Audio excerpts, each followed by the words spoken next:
Assalamualaikum warahmatullahi wabarakatuh. Ikhwatul iman rahimakumullah.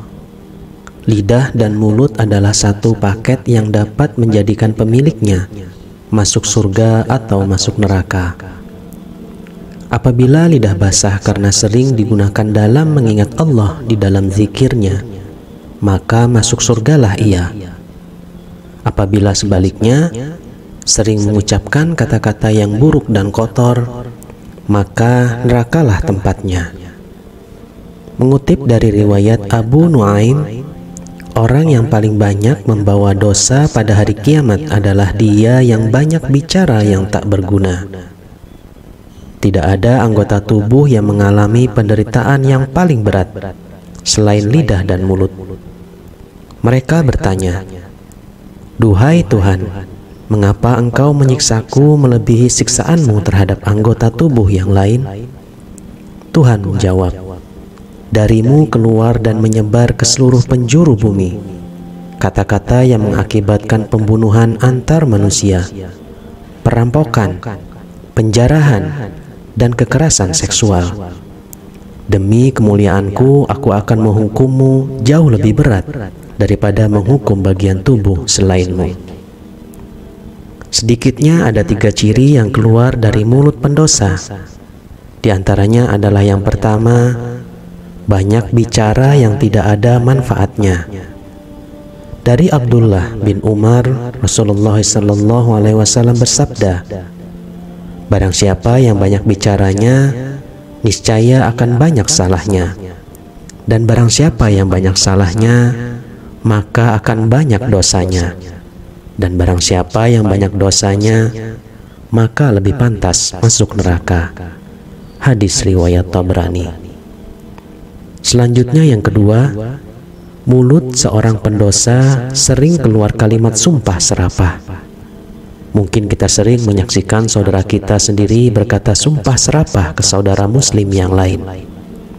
Kalimat yang keluar kurang lebih berbunyi, "Celakalah engkau," atau "Semoga engkau dilaknat Allah." Kalimat-kalimat tersebut keluar karena diakibatkan kurangnya ilmu dan adab seseorang, serta kuatnya godaan syaitan dalam hatinya. Meskipun mereka yang berkata sumpah serapah selalu berlindung diri karena alasan mereka tersakiti atau menganggap dizolimi.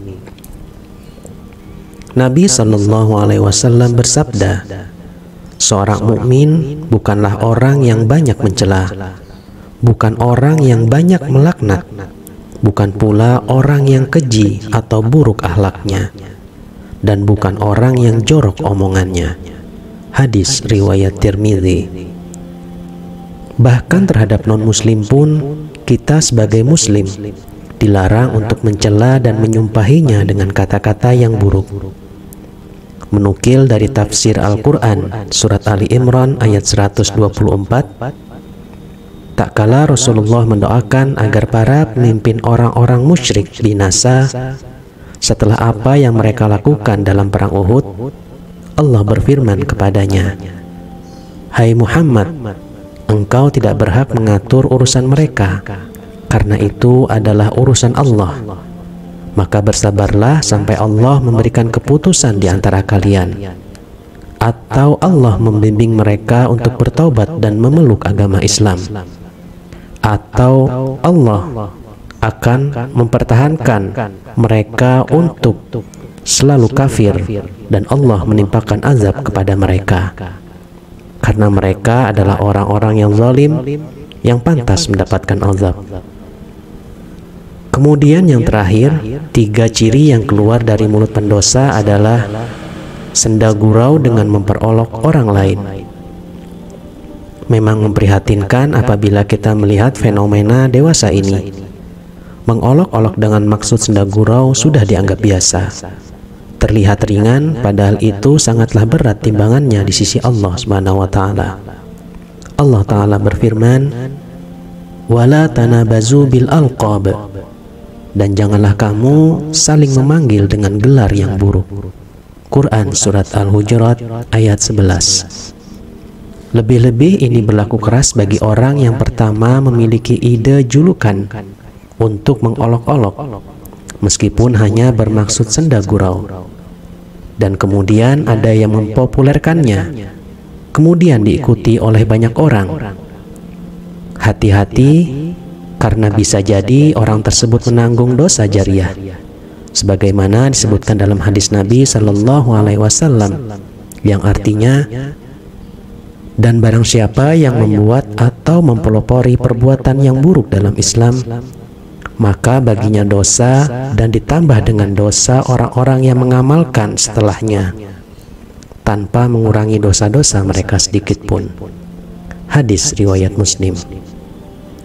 Demikian, semoga kultum ini bisa menjadi pengingat bagi kita semua untuk senantiasa memohon ampunan kepada Allah dan bertobat apabila kita sudah terlanjur melakukan 3 hal tersebut di atas.